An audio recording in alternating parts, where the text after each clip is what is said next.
Hello நண்பா, நான் தான் உங்கள் clash with MD gaming channel பேசுகிறேன். எல்லாரும் நல்லா இருக்கீங்களா? நம்ம இந்த வீடியோவில் எதை பற்றி பார்க்க போகிறோன்னா, ஹவு டு ஸ்பெண்ட் மெடல். இப்போ நம்ம கிளான் வார் அட்டாக் பண்ணுறோம்ல, கிளான் வார் போனால் நம்ம மெடலை எப்படி யூஸ்ஃபுல்லாக ஸ்பெண்ட் பண்ணுறோம் அப்படின்னு இந்த வீடியோவில் பார்ப்போம்.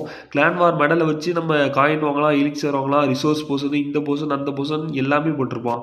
முக்கியமாக நம்ம என்ன வாங்கினா நம்மளுக்கு பெஸ்ட்டுனா, புக் ஆஃப் ஃபைட்டிங் வாங்கலாம், புக் ஆஃப் பில்டிங் வாங்கலாம்.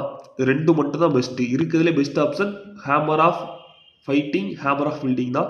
ஹேமர் ஆஃப் ஸ்பெல் கூட வேஸ்ட்டு. நீங்கள் டவுன்வால் 14க்கு முன்னாடி இருந்தால் நீங்கள் மெடலில் ரொம்ப சேர்த்து வைங்க. ஏன்னா டவுன்வால் 12 13லாம் அவ்வளோவா யூஸ் ஆகாது மெடல். டவுன்வால் 14 வந்துட்டிங்கன்னா டேஸ்லாம் ரொம்ப நாளாகும்.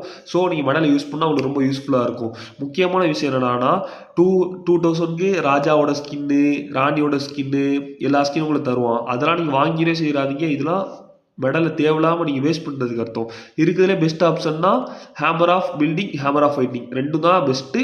வாங்கி யூஸ் பண்ணிக்கோங்க. யூஸ்ஃபுல்லாக இருந்தால் நம்ம சேனலை சப்ஸ்கிரைப் பண்ணுங்கள். தேங்க்யூ நண்பா.